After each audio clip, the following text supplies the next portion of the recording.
Welcome back, everybody. What a day. What a day. I am streaming this on YouTube, recording my podcast on Thanksgiving evening. Well, like late. It's like 10 o'clock, Thanksgiving Day. Second half of the Packers Dolphins just got underway. And I'm undefeated today, guys. I'm undefeated. It's just what I needed. I was struggling. I'm back in the green. What a way to start off week 13. Bears plus 10.5 cashed. Lions on the money line, minus 475. That cashed. Dallas, money line, cashed. Dallas, New York Giants over 37. That's a winner as well. I'm on the Packers minus 3. Could sweep the board today. It would be a perfect Thanksgiving in my world. But nonetheless, guys, let's get into week 13.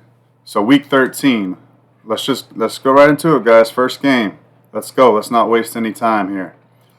We've got the Tennessee Titans at the Washington Commanders. Now, the Tennessee Titans, they are 2-9 against the spread. So that's like really, really bad, obviously. Now, usually the worst team in the NFL every year against the spread, they'll usually get to 3 ATS wins. So Tennessee, who knows? They could be the worst against the spread team in the NFL this season, but they're still going to get one more. And really, odds are that they'll probably get 2 or 3 more against the spread covers. If we look back at history, that's what it'll tell us. So I'm already a little bit on edge just to like back Washington, excuse me, immediately here.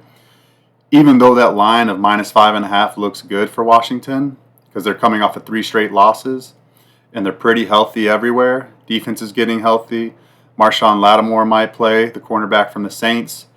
And, you know, they're next week, they have a bye week. So teams that have a bye week coming up, they play hard as crap. They play freaking hard because they know, hey, let's not go into this bye week with a loss. And then secondly, hey, let's go into this bye week feeling good about ourselves because I want to feel good on my bye week. So, I mean, same thing, right? Same thing. I don't even know what I'm saying with that. But anyways, sorry, excuse me, guys. The Washington Commanders are 7-4 against the spread. Both of these teams are over teams. Tennessee is 6-4 over under. Washington is 8-4 over under.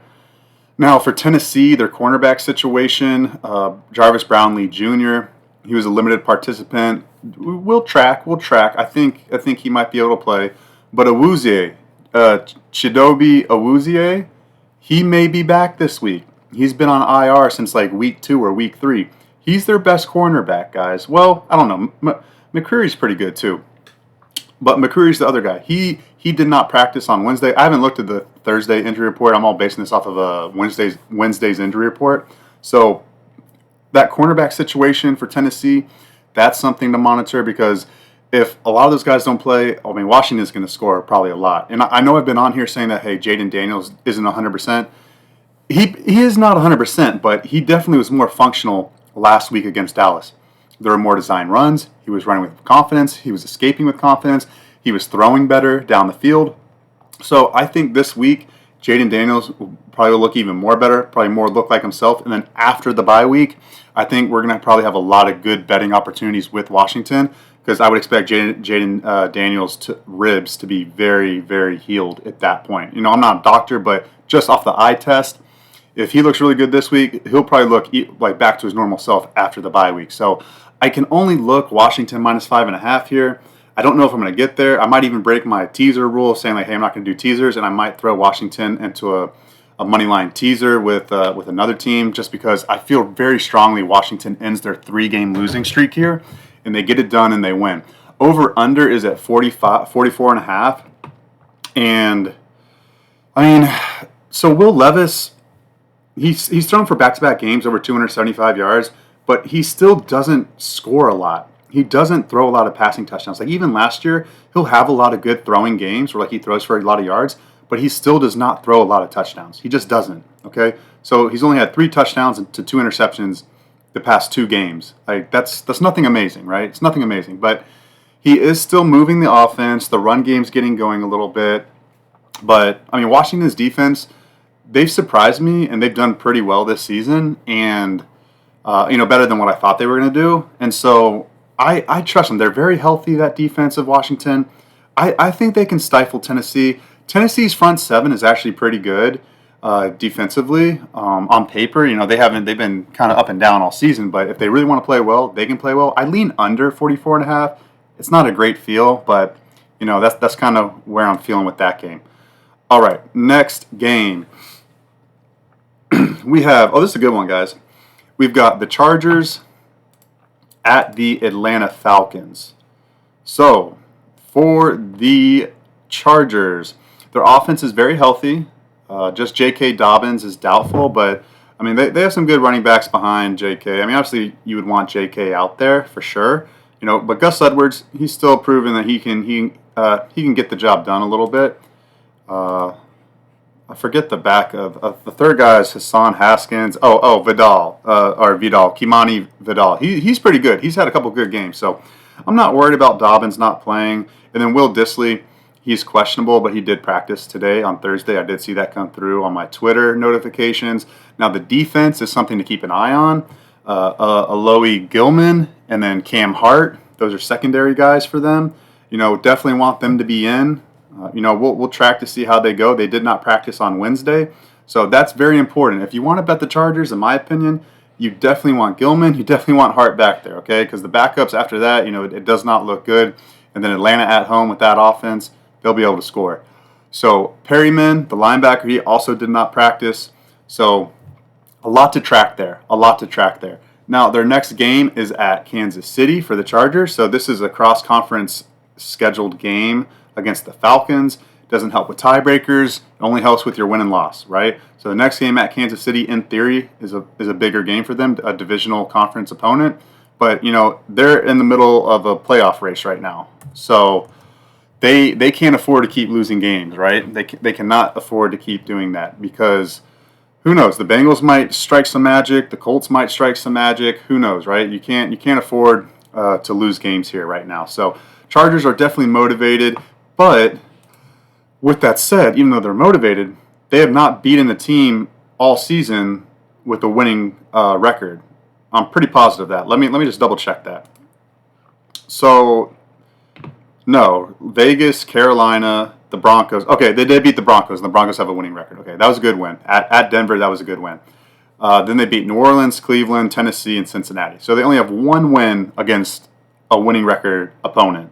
Okay, so that's kind of, I've already known that, guys. I knew that before I even looked at this game. Hey, I don't know if I trust them on the road against a good team in Atlanta. They're not amazing, but I mean, I would classify them as good. And Atlanta, they've beaten good opponents. So they've beaten Philadelphia. They gave the Eagles one of their 2 losses. Who else they beat? Maybe that's their only good win. But sorry, guys. Maybe it's their only good win at Philadelphia. And that was kind of a fluke thing, right? Honestly. But they took Kansas City down to the wire, and they really should have beat Kansas City. They beat New Orleans when New Orleans was pretty good early in the season. And then, they beat in Tampa Bay twice. And Tampa's a feisty team now. They're no slouch. So, but they're coming off the bye week. They're coming off 2 bad losses. Well, the one in New Orleans against a divisional opponent. Their head coach had just gotten fired that week. New Orleans rallied around their new head coach. They played free. They played really well, and they beat the Falcons that week. And then they got really their lunch handed to them against Denver. That one was bad. They lost 38-6. So off a really bad loss, off their bye week, at home, need to get a win here because if you lose this one, you got Minnesota on deck. So they could potentially lose 2 in a row. Then that would leave the back door open for Tampa Bay and maybe even New Orleans. Who knows? Crazier things have happened for New Orleans and Tampa Bay to win the division. So just from a motivational standpoint, both of these teams want to win bad. For sure. Okay? There's no look-aheads. Even though Kirk Cousins going back to Minnesota next week to play the Vikings, that's still, they're focused on this game. Both teams need to win this game. For Atlanta, the offense is really healthy. Mooney's been practicing, it looks like. He should play. Mike Hughes, D. Alford, the secondary cornerbacks, they're questionable. We need to track them to see if they're going to play. Troy Anderson and Nate Langham, the linebackers, they're also questionable. Need to track if they're going to play. Very important. Those, especially Mike Hughes and D. Alford, need to make sure that they're going to play if you want to put your money on the Atlanta Falcons. That's just my opinion. Okay, so where do I lean in this game? I lean Atlanta +1. I do. And it's just Atlanta's offense and just overall team. I mean, don't get me wrong. I like the Chargers defense. I do. But I think Atlanta's defense at home, like everyone healthy. And again, I need everybody healthy. I need that secondary healthy. Like, they're very good. You know, they've had a couple poor showings this year. Poor, you know, where I would have expected more from them. But I trust them at home, and I don't trust Los Angeles on the road, and I don't trust Los Angeles' offense. I mean, I think that's what it really comes down to.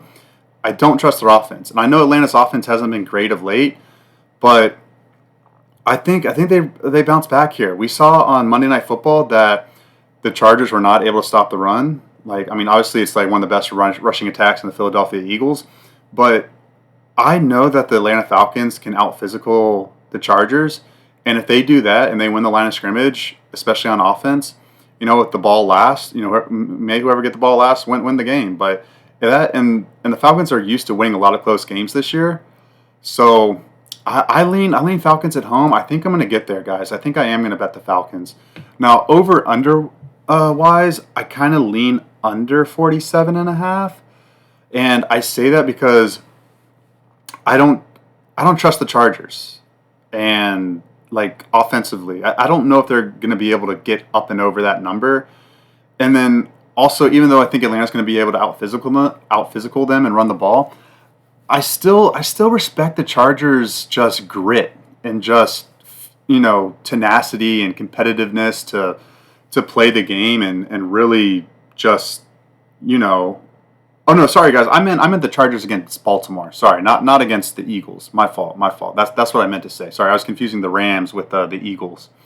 But still, Chargers didn't look great physically against the Ravens. So yes, I lean under 47.5. I could see like a really competitive, low-scoring game, like 24-23. That would get there. Atlanta 24-23. That would land right on 47. You'd still get under there. So I kind of like that under 47.5. I don't know if I'm going to get there with it. Probably not, but we'll see. Okay, next game. We've got the Pittsburgh Steelers at the Cincinnati Bengals. Oh, sorry. I don't know if I said this last game, guys. The Chargers are 7-4 against the spread, and the Falcons are 5-6 against the spread. So that is kind of a thing I like too. I think the Chargers, like against the spread record, is kind of fluky. And then Atlanta, like for them to only be 5-6 against the spread, I think that they should be a little bit more than that. Both of them are 4-7 against, are 4-7 over unders. So 4 overs, 7 unders.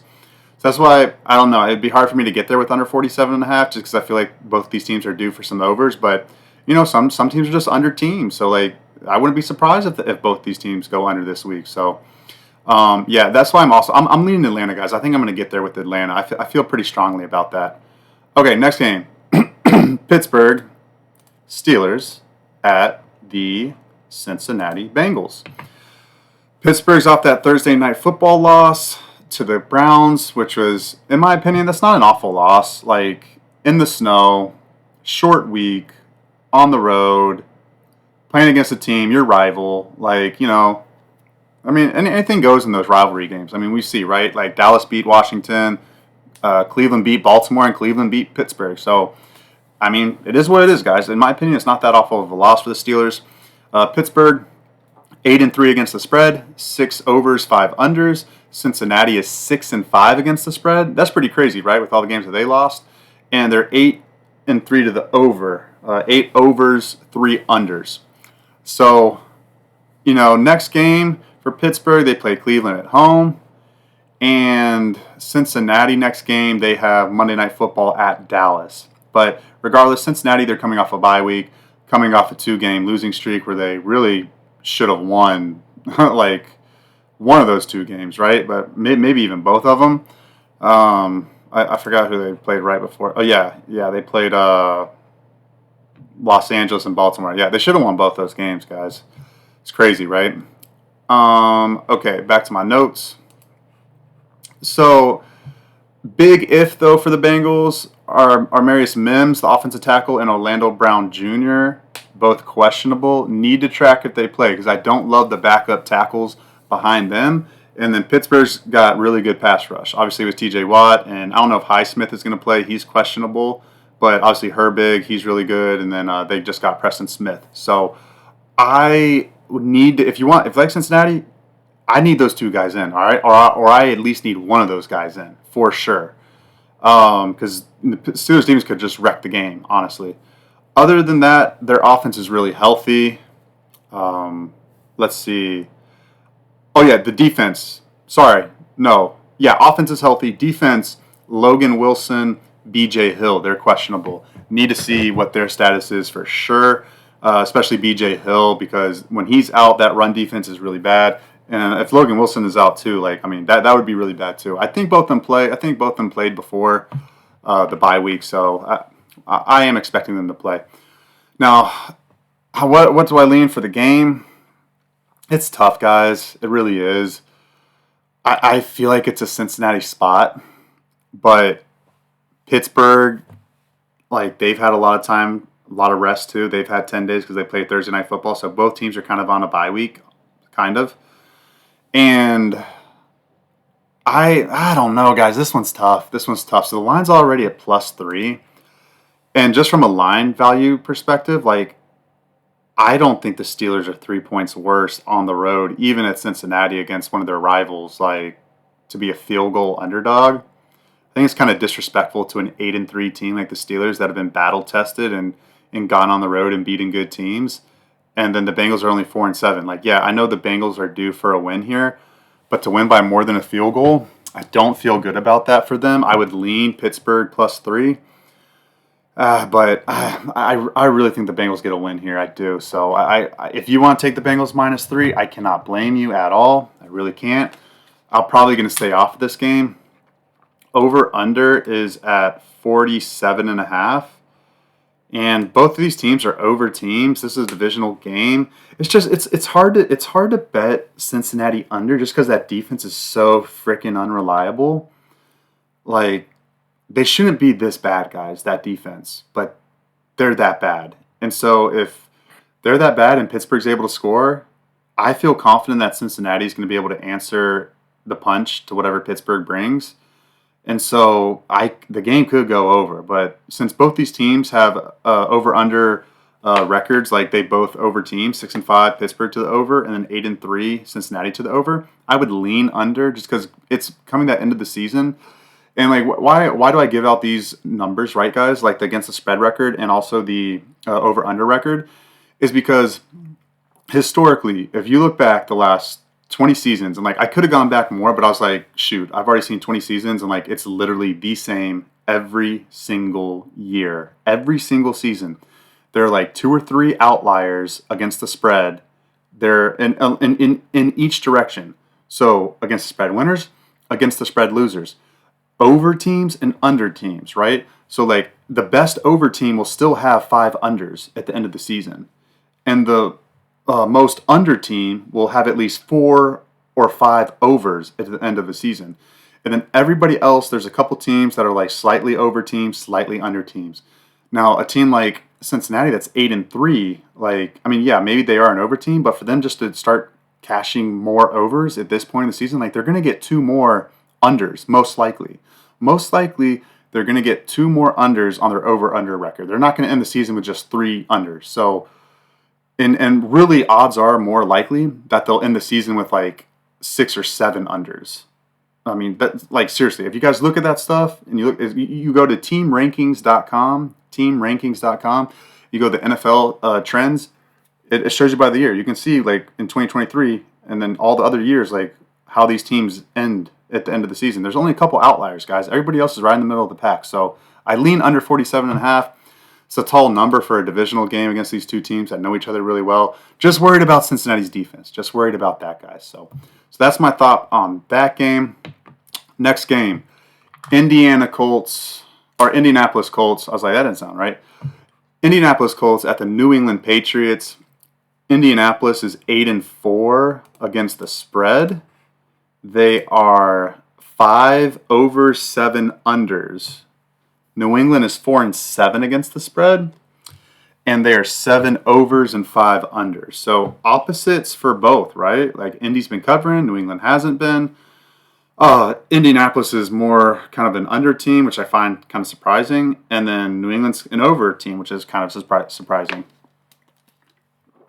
So, for Indiana, Josh Downs and Alec Pierce both did not practice today on Thursday again. So they're literally in jeopardy of not playing. Okay, so like we really need to track them, especially Josh Downs. He's really their best receiver. But Pierce gets involved too. He does. So definitely want to track both of them. And then also the offensive line, Braden Smith, and he's the tackle.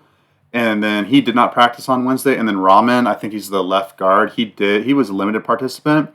So we offensively, those are some guys to track for sure. If you want to bet Indianapolis. Sorry, I did it again. Defensively, they're 100% healthy. And then they also have the bye week next week. So does New England. So both teams are on the bye next week for week 14. Okay, so it's an interesting game, guys. It really is. It really is an interesting game. For New England, their offense is pretty healthy. Just going to track to Mario Douglas. He was limited participant, and same with Vidarian Lowe, the offensive guard for the Patriots. I think both of those guys play, so we'll see. But they should play, guys. They should play. Defensively, let's see. They got a lot of guys that are questionable, but they were limited participants. I think all these guys played. A lot of them played last week. Cal Duggar and Jabril Peppers, the safeties, and then some front seven guys. But other than that, I really think New England's pretty healthy. And I like New England here, guys. I like New England. I like the way, Drake May, he didn't have a great game last week, but him at home, it's just something about playing at New England. And I know maybe like some of you guys are saying like, well, yeah, there's something about playing in New England because, New England was so good for all those years with Tom Brady, but still, even when they had Cam Newton, even when they had Mac Jones, like playing in New England in November and December, that sky is it looks different. Like going at there as an opponent, I don't know. I feel like there's a lot of weird, like just good New England energy going on up there, and I think it like teams for whatever reason just don't adjust. I don't have any trends on this, guys. I'm just going off of my eye test, right? And then I know New England's going to give a freaking great effort because they're giving a great effort still right now. Like they're not obviously a winning record. They've only won like 2 or 3 games, but they're playing hard. And as you saw their last home game against the Rams, they came back and had a chance to win it at the end. They had the ball left down 5, and they had a chance to go win the game with the game-winning touchdown at the end. So, New England's not going to quit. And then also, I still don't trust Indy for good reason, right? Indy, they lost to Detroit 24-6 last week at home, and they really had a lot of miscues. They dropped a touchdown. They dropped a couple passes, like penalties. Like, it wasn't good enough, right? And then the week before, they really had a really nice showing at New York, and then came back and won that at the end. But they easily could have lost that game as well. So I don't trust Anthony Richardson for sure. Still a lot of growing there. I think that New England defense can frustrate him and them. Jonathan Taylor has not been running the ball well either, obviously because that offensive line hasn't been healthy. So New England right now, the spread is +2.5. Wow, did that change? I thought it was +3. Let me see. I think it was +3. I think there's some money on New England today, guys. We'll have to see. I lean New England +3. I think New England's going to win this game, guys. I do. I think New England is going to win this game. Over unders at 42.5, and I lean over for some reason, guys. I think it goes over that number. I think with Anthony Richardson, I think the Colts offense, like they had a lot of missed opportunities last week and miscues. Like I think they clean it up a little bit. I think they move the ball and get some touchdowns on the board. And same with New England. I think New England can score too. I think it's on my short list. Let me see if it's on my short list of things that I like. No, I did not put it on my short list. I don't think I'm going to get there with it. It's just kind of a thought. I do lean over 42.5 there. So, okay, next game, guys. We have the Houston Texans at the Jacksonville Jaguars. Houston, really bad ATS record. They're 5-6. They're 4 unders to 8. No, they're 4 overs to 8 unders, so they're an under team. Jacksonville, surprisingly, has covered 6 games. They're 6-5 against the spread, and then they're 7-4 over under. So they're more of an over team. So Houston not covering spread, Jacksonville covering spread. Houston an under team, Jacksonville the over team. Jacksonville's off a bye week. They're also on a 4-game losing streak right now. Everyone looks healthy though, and I think Trevor Lawrence is going to play this week. He's been practicing in limited fashion, and then Doug Peterson's still there. So even though they look like a disaster, they got like boat raced against the Lions, like 52-6, and I don't know, guys. I think Jacksonville for some reason still has a chance. I really do. Now the defense is really healthy. Tyson Campbell looks to play, and then offense is pretty healthy as well. No Gabe Davis or Christian Kirk though, but I mean Parker Washington and Brian Thomas Jr. like they've been looking okay. They've been looking all right. So for Houston, their offense is very healthy. The defense is what we need to keep an eye on. The defensive line, Fodukasi, the defensive tackle, Will Anderson Jr., the sophomore or second-year defensive end, and then Danico Autry. Those 3 guys did not practice, and they're questionable. So we'll see. We'll see what happens with them. Jalen Petrie, the safety, he did not practice. He's doubtful. Jimmy Ward and Al-Shaair. Al-Shaair is the linebacker. He's like a team captain. They both were limited participants. They look like they're going to play this week. They do have the bye week next week, Houston does. So that is something to keep in mind. These 2 teams already played. Obviously they're in the same division. And they lost by 4. So Jacksonville lost by 4 to Houston already. So for some reason, guys, I don't know why. How many wins does Jacksonville have? Let's see. Let's see how many wins they have. They got 2. They have 2 wins. They have 6 covers, guys, and 2 wins. That's crazy. I don't know. I mean, call me crazy. I think the Jaguars win this game. And it kind of goes back to what I've been saying, like even at the beginning of the year, is that CJ Stroud, obviously he hasn't looked great this year in general. Like sophomore slump, I guess, is hitting him big time. But the other thing to where he does not look good at, and even last year he didn't look good at, was on the road. He does not look good on the road. He does not beat teams, like really good teams on the road. Now, is Jacksonville a really good team? No, but still, if you go back and look, like Stroud has not done well on the road. If you look this season, right? Lost at Minnesota. He looked awful. They only scored 7 points. They went to Green Bay. They lost 24-22. He looked okay in that game. Then they went to New York on a short week. They lost there. All the teams they beat, like Dallas isn't good. They won 34-10. New England, they rolled over them 41-21. But if they play an okay team, like an average team, and I mean this is a divisional opponent too. So a divisional opponent, that stuff kind of goes out the window, right? If Jacksonville's not like a really good team, still a divisional opponent, guys. Like Jacksonville's going to be ready. They're going to be ready for this game, guys. They're going to be ready. I lean them. I think it's +4. Let me see what it is right here. Yeah, Jacksonville +4. I like it, guys. I mean, Houston doesn't do a good job of winning by margin. CJ Stroud is really struggling. I think I'm going to get there with the Jaguars +4. I think I am, guys. Let me see if I got it in there. No, I got the over under 43. I do like that as well too. So if Trevor Lawrence plays, obviously I want him first to play before I back the Jaguars. But just from the over-under standpoint, I like points. I don't trust either of these defenses. Obviously, if Will Levis can move the ball against the Houston defense, then I feel comfortable with Trevor Lawrence moving the ball. And the Trevor Lawrence, they already moved the ball pretty well against Houston the first game. They just didn't execute in the red zone. So I really like over 43. Let me see if it's still 43. Over under. It is at 43.5. Yeah, 43.5.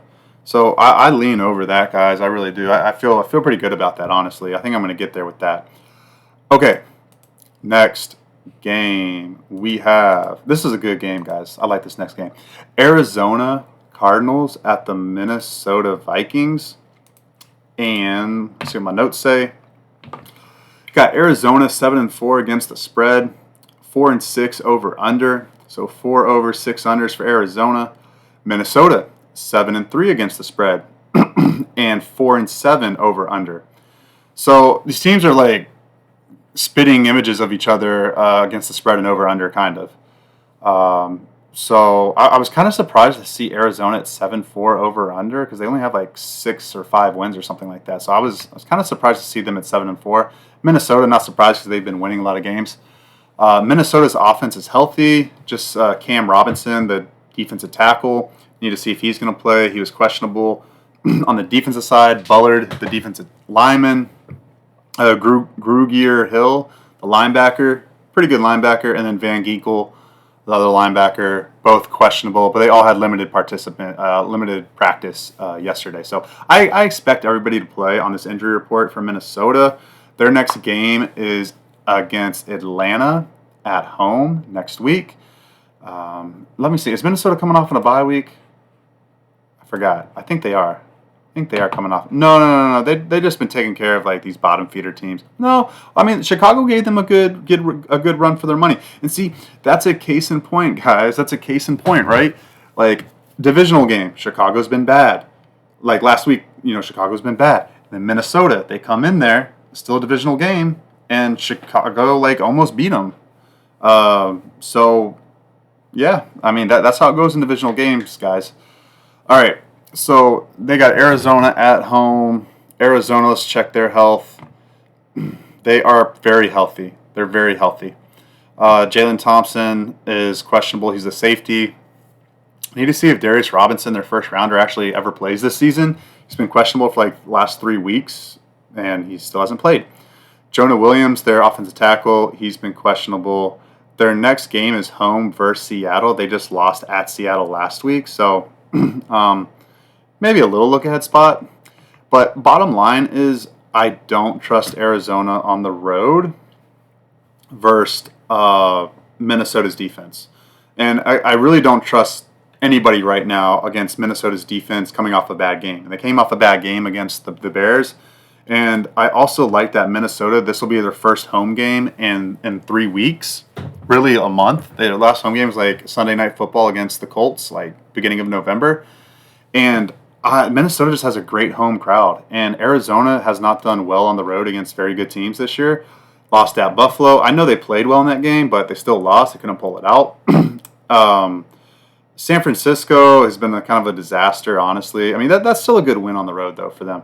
Then they lost at Green Bay, and then they came back. That's kind of a fluky win at Miami. They really didn't look good that game at all until Miami kind of gave it away. And then they lost at Seattle. So, I know I kind of contradict myself with that. Like, I mean, okay, they have a couple good games, but against, like, top tier opponents, right? Like, Miami has a losing record. San Francisco has a losing record. So, Buffalo has a winning record. Green Bay has a winning record. And they lost both of those games. And then Seattle, that was, they looked really bad last week. So I like Minnesota here, guys. I feel really good. I'm definitely going to bet this. I'm hoping this line comes down more. It's at -3.5 right now. So I hope it goes to flat 3, -3. And then that'll probably be like a 4-unit play for me on Minnesota. I feel very confident Minnesota wins this game, guys. Feel really good about that. Over under wise, I like under 45. It's kind of hard because, well, not really, but say that Arizona for some reason, their offense is capable. Say their offense gets it going a little bit, Minnesota falls behind, then it will turn into an over game. But if you like Minnesota like I do, then I like under 45. I think Arizona's defense has been scrappy. They've played pretty well a lot of times this year. I could see Minnesota just getting 27 points, like a 27-14 win. Now I could see that. Even 27-14, that'd be 41. 27-17 would get there. 27-17 win, I could easily see that too. 27-17, kind of like that under 45. I don't know if I wrote that down or not on my short list. Let me see here. No, I want to write that. That's kind of speaking to me right now. Arizona, Minnesota under 45. I like that. That feels pretty good. I really do. I don't think the Arizona offense is going to do well against that Minnesota defense this week, guys. All right. Quick water break. All right. If you listen this far, guys, I appreciate you guys listening. All of my official bets that I track are released at Twitter at Easy Money Wins. So follow me there at Easy Money Wins for all of my official bets. And just thank you guys. It's Thanksgiving still here on the East Coast. Thank you guys for listening. I really do appreciate you guys. A lot of people have started listening to my podcast and YouTube channel. So definitely appreciative of all you guys like following me. And I mean, I hope you guys are thankful for me. I'm giving out a lot of good winning information. So just leave a like, leave a comment, follow me on Twitter. That's all I ask. I'm doing this for free. Least you guys could do in return is give a like, follow me on Twitter. So next game. Just a second, guys. Okay. Next game. We have Tampa Bay at Carolina. The Buccaneers. Wait, do we? Or is it Seattle? Sorry, guys. Sorry. I missed the game. Seattle at New York. This is the last 1 o'clock game, I believe. Seattle at the Jets. Seattle is 4-6 against the spread. They are 5-6 over under.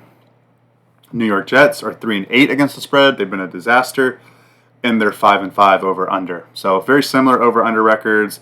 Kind of surprising that Seattle's only 4-6 against the spread, even though they have a winning or like 500 record. So that's something interesting. Jets are off a bye week.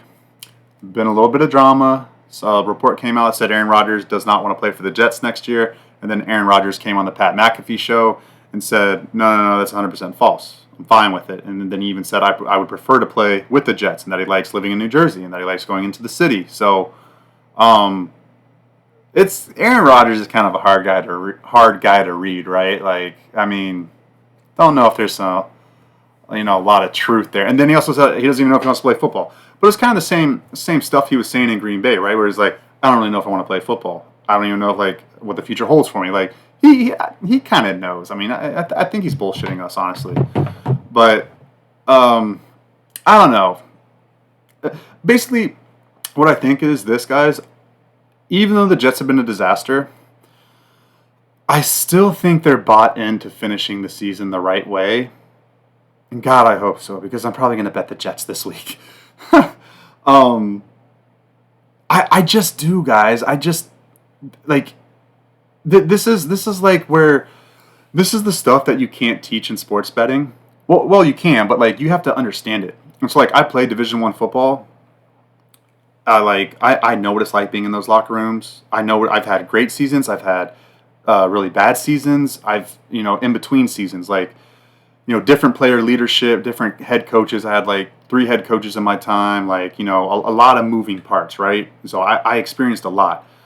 And what I can say is that when you have a lot of veterans on that team, like if you have a lot of seniors on like a college team that have been together, usually those seniors are just like, even through like an awful season, they're going to make sure you finish the right way. They're not going to let the team fall off. So I like these veterans, guys. I like them there, man. They're still going to go out, and they're not going to lay down. They're not going to quit, okay? So, like, in my opinion, the Jets are going to give a really freaking good effort this week, okay? That's my hunch, and I feel very strongly about that, okay?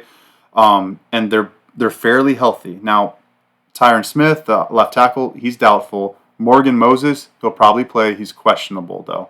So definitely want to see if Morgan Moses comes in because the rookie Fashanu or whatever from Penn State, I think is where he went to college. He'll probably start at left tackle. He's been hit or miss. So definitely need to check on Morgan Moses. And then also Aaron Rodgers, his like hamstring knee injury or whatever, he's refused to get an MRI because he doesn't want a season to end.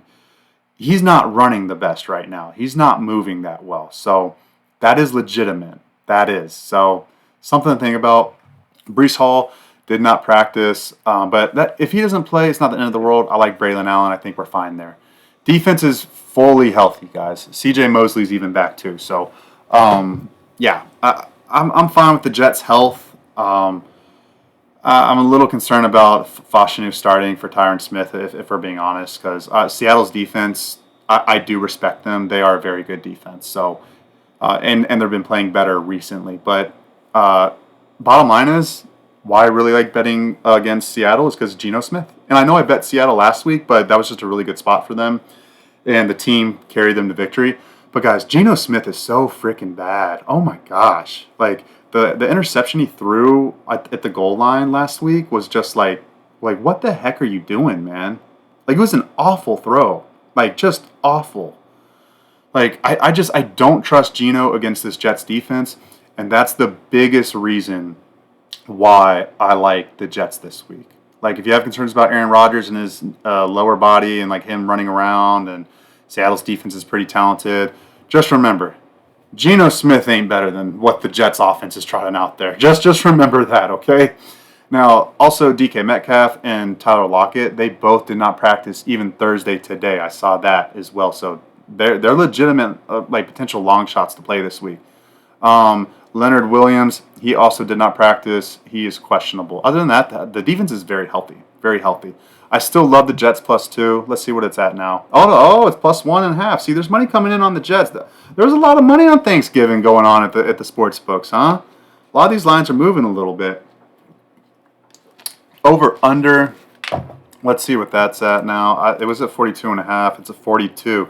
So a couple 42.5s. I do lean under. I do. And the reason is this. Just Aaron Rodgers, like that lower body injury, like he's really not the same. And I don't see that Jets offense just lighting it up against a very, like, it is talented. The Jets the Seahawks defense is talented, guys. I mean, it is. They might not have been like consistent all year, but let's look at this, guys. They only gave up 6 points to Arizona's offense, who's been really, really good recently. They only gave up 17 points to at San Francisco with a healthy Brock Purdy. Well, the Brock Purdy that played, and Christian McCaffrey. And, and then they gave up 26 at home to Los Angeles, but they really only gave up 19 because remember, Geno Smith threw that like 100-yard interception. So they really only gave up less than 20 points against the Rams. They gave up 31 against Buffalo, but Buffalo's a wagon. I mean, they're freaking unreal. And then they only gave up 14 to Atlanta. So that's their last 5 games. They've only given up more than 20 points once. Like that Rams game doesn't count because that was a pick 6 by Geno Smith. Like, literally, that defense is good, guys. That defense is good. I do like that under 42.5 a lot, actually. I'm going to write that down. That, and I do expect that the Jets defense plays better. They have not been playing up to their standard. They have not. And so, like, they've given up too many points. So, Seattle flying East Coast, like, I'm telling you guys, I think I got that. I think I have this game, like pinned down. I think Jets +2, under 42.5. I think that's good money. I think both of those are good money. Okay, next game, guys. Let's keep it moving. 4 o'clock window. We have the Tampa Bay Buccaneers at the Carolina Panthers. Our boy Bryce Young, he's been playing better.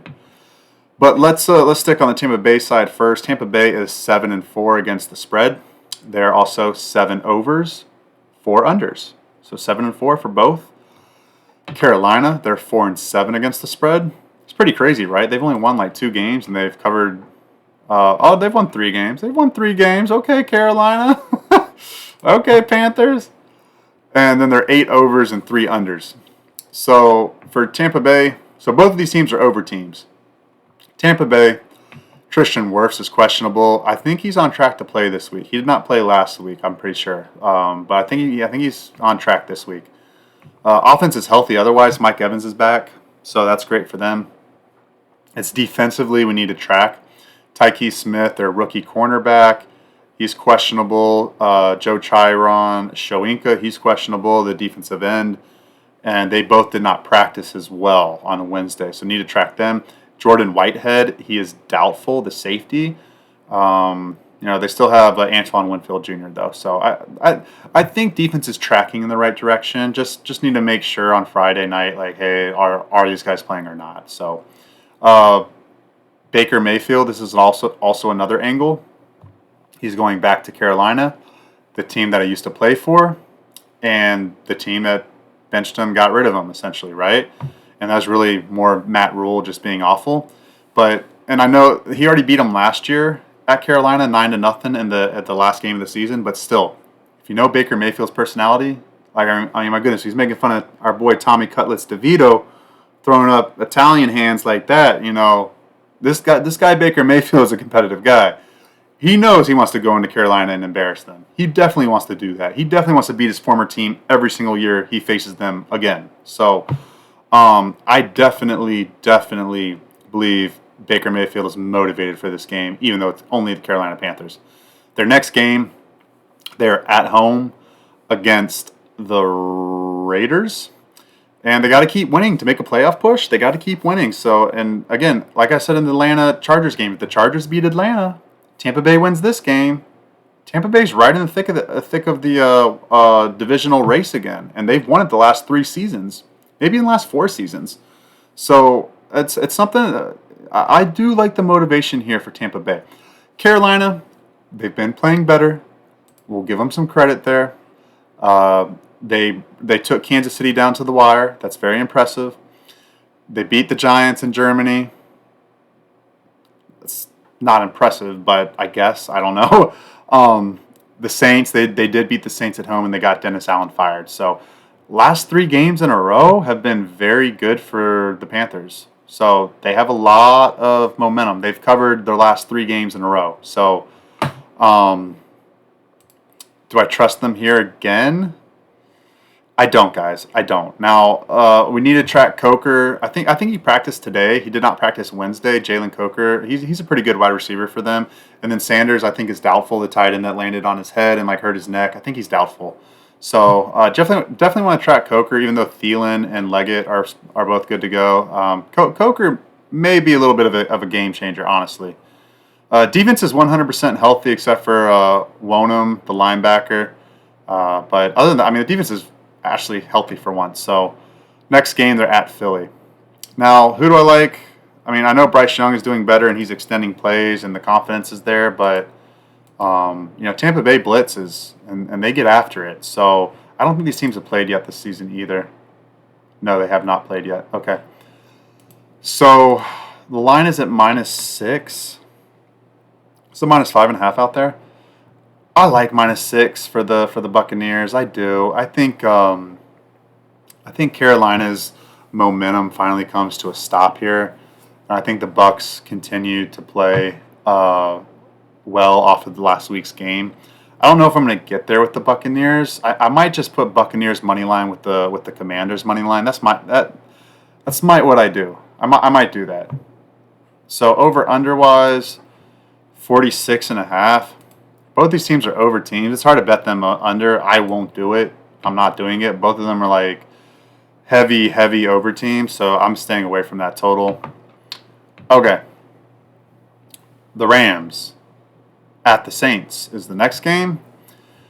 We've got the Rams at 5-6 against the spread and 6-5 over under. The Saints are 4-7 against the spread, and they are 7 overs to 4 unders. So the Rams offense is very healthy. Alaric Jackson, offensive tackle, he's questionable. He did not practice. Definitely want to see if he plays. He's pretty good tackle for them. Defense is 100% healthy, so that's great for them. So the Rams are very healthy, ready to go. They're off that loss, right? Let me see. I forgot. I'm getting my weeks mixed up here. They didn't play the Eagles. Oh, they're coming off a bye week. That's right. Okay, so they did play the Eagles. No. That was this past week. That was this past week, right? Sorry, now I gotta double check. I'm getting all confused.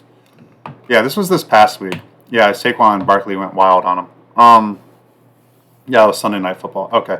Sorry, both LA teams played on prime time this past week, so I'm a little confused with who was who. Okay. So the Yeah, so Rams are healthy off the bad loss. Next game is home against Buffalo.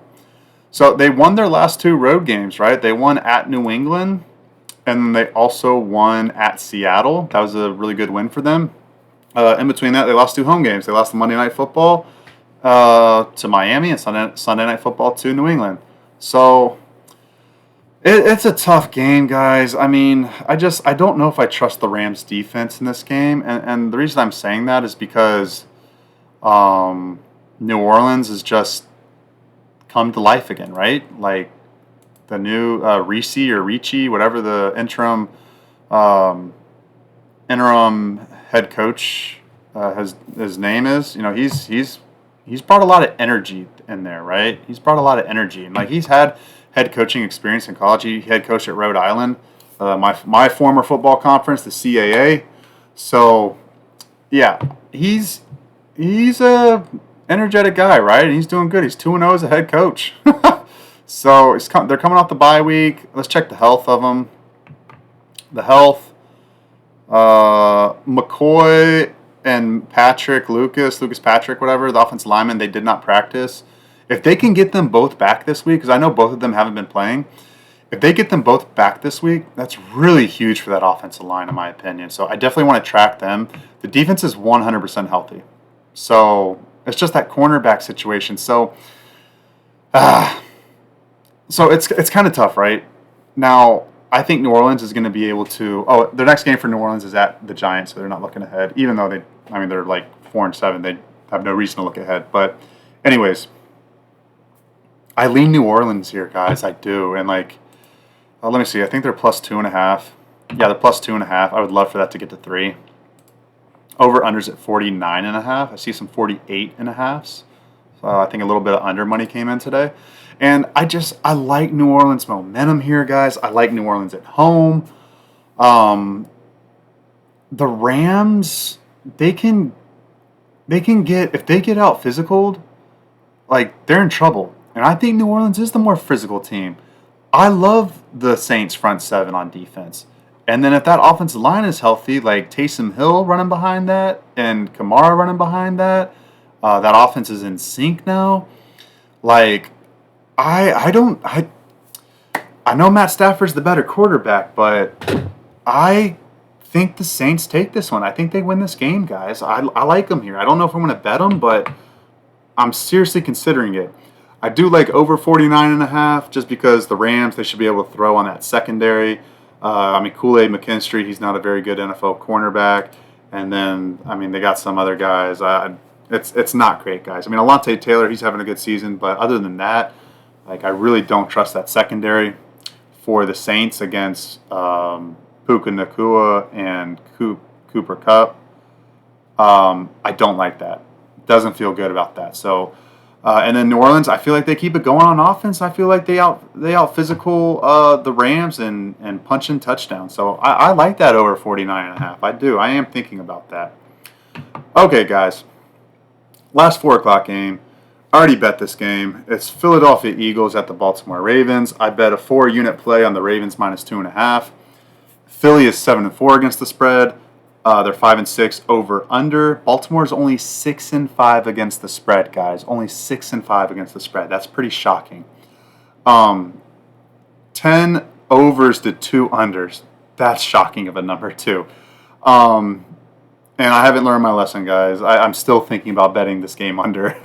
And if you've been following me on Twitter, I bet like the last 3 Baltimore games under, and really all 3 of them should have hit, but they didn't because Baltimore just scores crazy.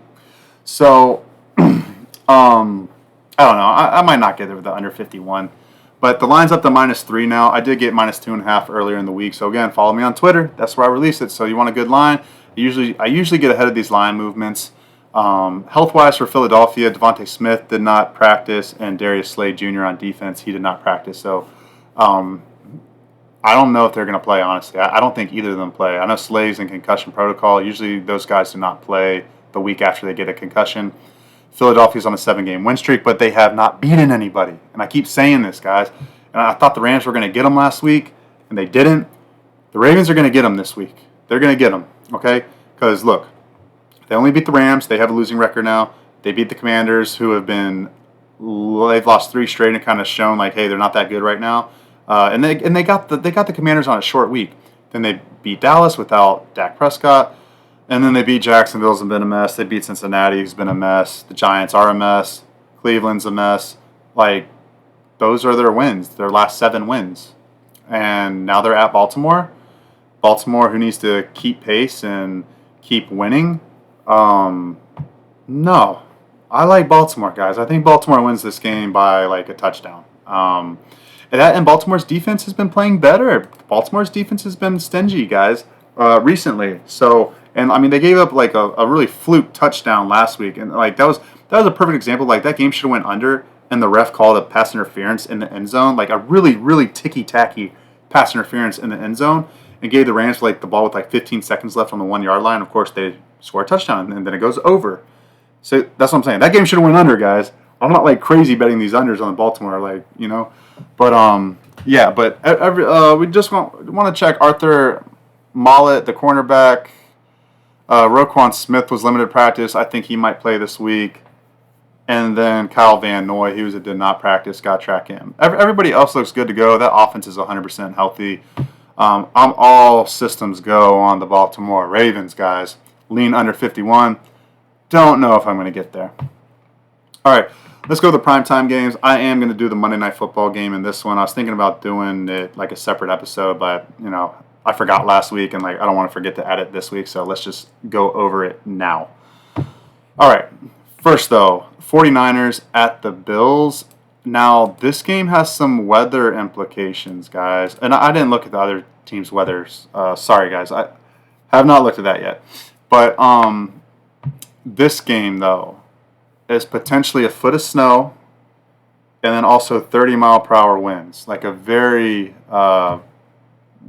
disruptive winter storm is going over Buffalo on Sunday night, potentially. So, Buffalo, their defense is 100% healthy.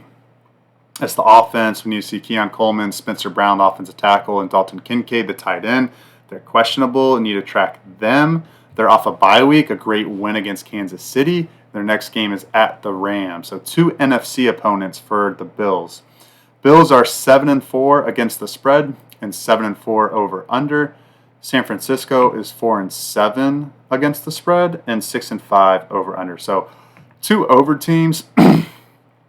And with the weather, obviously, I am looking under 44.5. Anytime you get a lot of wind like that, and especially in Buffalo, like if you watch that New England Patriots Buffalo game, like on Sunday Night Football or Monday Night Football, or was it Thursday Night Football? I don't know. It was like 2 years ago or 3 years ago, and Bill Belichick just ran the ball like 60 times because of the wind. Like that wind in Buffalo is real, guys. That will affect a lot. So, I mean, if there's a good wind in Buffalo, like sustained winds at 20 miles per hour, I am definitely going to be betting. If it's over under is 40, I will still bet. If it's 37.5, I might still bet under 37.5 if the winds are literally sustained that strongly. So for San Francisco, they got a lot of injuries. So Trent Williams did not practice. He did not play last week. We'll see if he plays.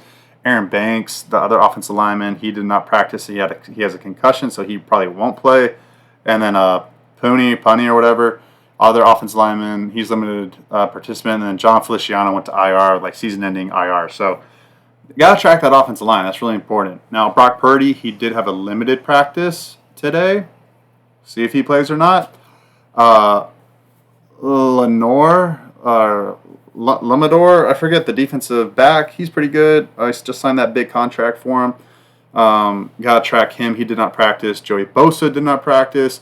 Flanagan, the linebacker, did not practice. And then Elliott, the defensive tackle, he did not practice either for a concussion. So definitely need to track all 4 of those players. Those are all 4 starters. Bosa did not play last week either. You know, just before you put your money on the San Francisco 49ers this week, I need to see that final injury report. I might even need to wait until the inactives for Sunday Night Football before I bet the 49ers, because I want to bet the 49ers, guys. Again, just like the Jets, I don't think this team's giving up. They're still technically in the divisional race, and this number's just too high. It's +7. It's +7. So I mean, you can kind of guess because I think once Brock Purdy gets ruled in, I don't think those sevens will hold. I think it'll go down to 6.5. So I feel like Purdy's going to play. It is his throwing shoulder, though, guys. So, like, I don't. And see, that's why I kind of like this under, too. Like, under 44.5. Like, if Purdy's throwing shoulder isn't 100% healthy, like, I don't trust him to get, just put up a ton of points. So, I don't know. Guys. I do lean under that game in San Francisco +7. All right, last game. We've got Cleveland Browns, the Brownies at the Denver Broncos. Let's take a look at the stats here. Cleveland 4-7 against the spread, 5-6 over under. Denver is 9-3 against the spread. That's pretty shocking. And then 7-5 over under. So like this is a perfect example, guys, in my opinion. I will be very surprised if Denver is the number 1 against the spread record at the end of the season.